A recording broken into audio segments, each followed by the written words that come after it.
Thanks for staying with us. It is still in the game on News Central TV. I am Udoka Njoku. Don't forget to reach us on social media and do subscribe to our YouTube channel at News Central TV. All right, well, I've got Joshua Okeke Onyekachi, who joins us. He's all the way in Akure. Joshua, welcome to the show once again. Thank you, Mr. Udoka. It's nice. Thank you so much. Great. I've also got the legend himself talking about Olusoji Fasuba, Nigeria's fastest man. That record has still not been broken, but of course a record has been set, or met rather, for Nigeria, but the record is still pending, talking about beating the fastest man in Nigeria, Soji Fasuba. Thank you for joining the show. And I've also got coach himself, who is Nigeria athletics coach, and we look forward to having interesting conversations with our beautiful guests today. Thank you, gentlemen, for joining the show today. Always a pleasure having you on the show. It's a pleasure having you on the show. Thank you. All right, Joshua, I'd love to start off with you. I mean, we've seen the World Athletics are going on currently right there in Tokyo, and looking forward, you've seen Nigerian athletes on display. What has been your take so far on the performance of Team Nigeria? Thank you. I think Nigeria actually keep showing in every time they have the opportunity to come on the world stage that they have the talent, they have the ability. The talent really resides in Nigeria. We are able to see a medal here in Tokyo, and we are still hoping for one more medal based on what we have left on the events we have left. But however, we are able to see amazing performances, even our athletes reaching the finals, having statements also in the semi-finals. It just shows that there is more to this team. There's more capability, there's more ability within them, and just with right proper 1, 2, 3, 4, 5 things, and we are set to just take over the world. All right, now talking about more to look forward to in this team, 21-year-old Kanyinsola Ajayi ended Nigeria's 18 years wait to feature in the final of the men's 100-meter event of the World Athletics Championships right there in Tokyo. Now, he failed to get to the podium in the race, which was won by Jamaica's Oblique. Of course, that was a blistering race from the Jamaicans. For Kanyinsola Ajayi, who had stunned the strong field in the semi-final, he ran 9.93 to give the big boys a clear signal of his readiness to fight for a place on the podium. But of course, he finished 6th with a time of 10.00. Kanyinsola became the first Nigerian man since Olusoji Fasuba in 2007 to reach a World Championships 100-meter final. Now, of course, we have Olusoji, the legend himself, Olusoji Fasuba, who joins us as well. And we also have the coach of Nigeria Athletics, Coach Solomon Aliyu. Thank you once again for joining the show today. But I'm going to start off with Olusoji Fasuba. Say Kanyinsola Ajayi run so close to your 9.85 seconds record. How does it feel knowing that a new Nigerian sprint star is emerging? Well, I feel really happy because it's been on my radar for some time, and I think I tipped him some years back to be one of the Nigerians that can break the African record, which will now be the new Nigerian record if he's able to do that. So I'm really proud he's able to prove himself at the big stage, and that's what matters. All I say now that if I were him, what he needs to concentrate on now is, I'm not really starting from the top person, although he's done that, but now trying to conquer Africa and to send a clear signal that he's the best coming from Africa. Right.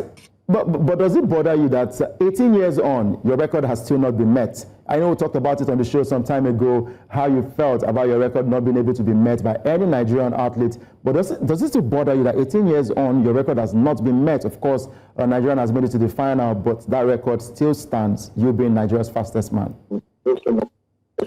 Yes, it hurts me a lot because I'm one for progress. It was good to hold the record, and I was hoping another Nigerian person would have broken the African record and held it. But not taking off from Kenyans or the South Africans, but we Nigerians are known for the sprints, and I think Ajayi is going to be able to bring that back for us if the federation can manage him properly. All right. Of course, I'm looking at Kanyinsola Ajayi's performance and other guys who represent Nigeria. As someone who last reached the men's 100-meter final for Nigeria in as far back in 2007, what does Ajayi's qualification mean for the nation's sprinting history? Well, Well, in fact, all Africans know that Nigeria, or more, let's put it more, West Africans are where the sprinters normally come from. Although we've started seeing little divergence now into Kenya, South Africa, and stuff like that. I believe that the glory days are coming. The only thing we just need to get right, in my own opinion, is the funds these athletes will get, the management these athletes will get. So I think, in my own opinion, I really believe that we are on the right track now and almost getting it right. On the right track and almost getting things right. Joshua, what's your take? Are we really on the path to glory, or are we still floating? Because yes, our medal hopes, of course, Toby Amusan has been able to show her workings by winning silver right there. But what's your take on the performance so far, and how well we're doing on the world stage? I think we are doing pretty well. I must say that Kanyinsola has been amazing. I don't know, maybe Mr. Fasuba would give us the secret to breaking that record, because Kanyinsola has been close to breaking his own record and also Coach Aliyu's indoor record. Just getting close. I don't know. I'm not an athlete, so I can't really say what we need to do to improve better. But I believe that by next season, we should be having Kanyinsola breaking those records. Hopefully. He's showing so much great potential, and he's becoming the main light of the sprint event. However, it's very important to also mention that we have good prospects in the long jumps for the women, where we have the Ezebrumes and we have the Prudence. So we understand that Ezebrume actually had an accident last year, which would have affected her a bit mentally in this competition. However, she did so well, given that it was just less than a year. Then we also have the youngster, also who came from the same coaching system as well. So I think what we need to do right now is a good bit of funding, a good bit of a very right coaching system. We are seeing new up routes from youngsters in the 400 meters. In 3 to 4 years' time, we start seeing young guys coming up into the stage, just like Ogazi, skates too as well. So I think there is just a bright light all generally. And for our performance in Tokyo, I think it was pretty, with the little squad we had, it was pretty good. Nobody saw us medaling, and we got one medal. So that's a good one. That's a good one. All right, I'll move to the coach now, Coach Solomon Aliyu. I mean, this is 18 years on, and does it not bother you that Olusoji Fasuba is still holding that record as Nigeria's fastest man? What is happening to our athletes? Why is it so difficult to break this record? Well, I think as a former athlete and now a coach, I will tell you for free that when my friend Olusoji Fasuba was holding sway here in Nigeria with the record, then we had a very nice and consistent athletics program, that youth program, the junior and intermediate and even the senior categories. We're very busy with athletics competition. But somewhere along the line, I think it's a systemic issue that AFN alone should not be blamed for that. And the country in general went to sleep, and that explains why we have this time lapse of 18 years and still counting that Olusoji Fasuba's record still holds sway. All right, so what's your take on Kanyinsola Ajayi? Next best thing for Nigeria in the world of athletics? Of course, yes, the young lad is doing a lot for himself and for the country by the superlative performance he put up there in Tokyo, in Japan. And I think it's just the beginning for him and for the country. He's just 21 years old and the first time at the World Championship, putting up such a feat. Let's keep our fingers crossed and see what he has under his this thing by next season and even to the Olympics.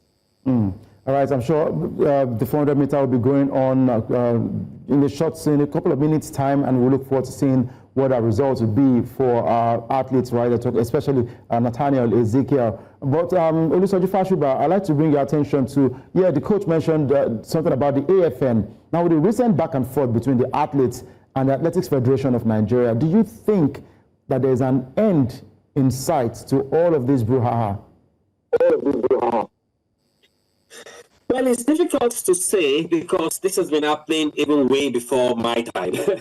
So when it was my time, we had our own problems, and now we're having more problems again. So it's difficult to see an end at the moment because looking at the federation now, we know we do have some ex-athletes in there. We have the credible head coach now in there. But the problem we have is, will the politics allow the head coach work? Will the politics allow the tech TD work? Until we tend to remove the politics from the SMEs who are in there, I think we will move forward. But if they refuse to do that, we are going to keep seeing the same circle of problems, at least not being registered, wrong kids and stuff like that. So as I said, the thing holding us back is not the SMEs, but more the political structure that is in the federation at the moment. Right, but looking at Nigeria's performances at these championships, what advice would you really give to both the athletes and the federation actually going forward? So I think that, could you come again? Yeah, I'm saying maybe you should give us a bit of an advice how we can get this thing sorted because of the current trend and how these athletes have been performing at major championships. Your advice to the athletes and the federation. Well, I didn't get the full statement properly, but I can answer against what you said. It's trying to make the federation and the athletes work together, if I'm right in what you said. It's a tough one because the president needs to understand what athletics is all about. When we have a president that can understand what athletics is all about, not just, oh, I can throw money everywhere, then I think we will move forward. If he listens to his team, even if he doesn't know, but he's able to listen to his team, when I mean his team, I mean the subject matter expert, like the head coach. We've got Leko, who is straightforward, will tell him the truth. The athletes who will tell him the truth as well. I'm not forgetting about Fatima, who is in there. I think we can get it right. All right, Coach, Samuel Ogazi publicly stated he informed officials about his hamstring injury before the 400-meter hits. Why was he still compelled to compete despite the risk to his health and, of course, his performance, Coach? I mean, we should also consider player welfare. Well, I listened to Ogazi's interview, and my take on that is this simple, because he mentioned two concerns: one, that he was injured, and much later he said he had COVID. So I don't know which of the two was essentially the problem he had as regards his performance. However, let me take you one after the other. If he was injured, like he said, and he complained to the coaches did the right thing by referring him to the medical team, and the medical team also did the right thing by trying to examine him to check the extent to which he was injured, like he said he was. And I think why they told him to go to run was that they checked the injured site that he presented and did examination on it, and I'm sure they were of the opinion that the injury was not to the point that it will hinder his performances. And by the time he returned, the 45.9 cannot be a performance from an injured leg. So perhaps maybe the COVID, and again I should ask, did he report that he had COVID to the Team Nigeria? Because if he said he had COVID and that he was made to walk freely and stayed within the team, then I think something is wrong somewhere. That's a huge one right there, because if an athlete or anyone actually says he or she has COVID or whatever type of illness, it should be taken seriously. But Soji Fasuba, I'd like to bring you on this now. Back in the day, if you say you're not fit enough to run, you know your body. If you say you're not fit enough to run, and your team doctor, your officials tell you that you can go ahead to run. What do you think? Is it a case of the team doctor saying you should go ahead, or you knowing your body and knowing when not to push it?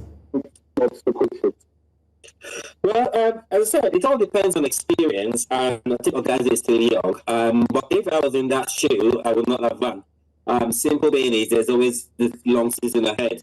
I've known from past experience that when you try to run with an injury, even if it's partly, it can ruin the next year for you. So, but I said, Ogazi is still young in the team, and sometimes the pressure from the federation as well can make you do things you don't want to do. So I don't really blame him as a whole, because I myself have made a mistake. In the Beijing Olympics, I was in the greatest shape of my life. In training, I was doing faster than what I did in the African, when I broke the African record. They made me go train the relays. Professionally, I knew I shouldn't. My coach told me I shouldn't, but I didn't want to offend the federation, and I went and did the relays and injured my ankle just a day before the 4x100 meters. So, in as much as athletes try to make decisions, pressure from the federation can make us make mistakes, and that's why I keep telling the younger ones, your body is first. Put it first. Don't make those kind of silly mistakes. All right, so as I let you go, I'd love to ask you, I mean, Nigeria's medal hope, year in, year out, has always been Tobi Amusan, but we need to remember she's about 28, 29 years old. By the time we're going to be in the early 28s, she will definitely be in her 30s. What is your take on Tobi Amusan? Yes, of course, legend for Nigeria's athletics, but what's your take? How she's performing now and what to expect from her in the future? Well, I can say it's, we could see her performance was there, then it started dropping, and the federation decided to treat her well. And when they started treating her well, what is the result? She's come out with a medal. What we can say is they need to offer the same treatments to other athletes as well, and I'm sure we'll start getting medals. But when you only do it when they book the world record and stuff, then you're going to keep having failures, people not reaching their full potential. So all I can say is Tobi is a great athlete. She was wonderful in what she did, and I'm so very proud of her. But the federation need to realize is what's good for the goose is good for the gander. They want more athletes to perform, they've got to treat those athletes well as well.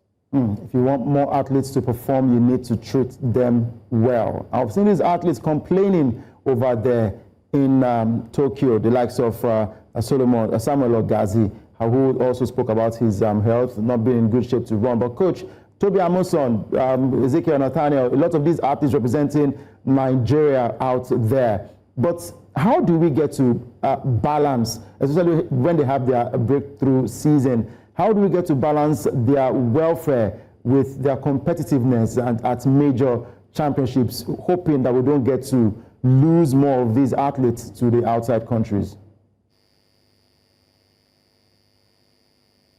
I think if we want to get a balance of all this you just highlighted, we need to go to the roots of it all. As a federation and myself also as a board member now, the best way we can put to rest all this crisis is when we as a federation is able to be financially independent of the government sponsorship. So all we need to do is to be able to come out to meet with the corporate bodies that are willing to be a partner with the AFM, so that financially we can be able to have our programs run uninterrupted because of due to lack of funds and what have you. So that incentives that are supposed to get to this athlete, even before major championship, by having a good sponsor, we'll be able to take care of that and we'll not have to start wondering and fighting ourselves at a major competition instead of focusing on the main reason why we're at those events. Right. So majorly is financial independence, and we are working towards that. And that explains also why this high racer issue came up again at Tokyo, Japan. The federation, I think, is also working towards having a kitting company for its athletes. Though that was coming up a little bit late, but it's better late than never, though. All right, better late than never, and hopefully we'll look forward to Ezekiel Nathaniel, who should be running in a couple of minutes' time. We'll keep tabs on that one. But I'll say thank you very much, Coach Suleiman Aliyu, and Nigeria's fastest man, Olusoji Fasuba. Thank you for joining the conversation today. A pleasure having you on the show, and we keep hoping and believing that Nigeria athletics will keep climbing higher. Thank you for joining. Thank you very much. My pleasure. My pleasure.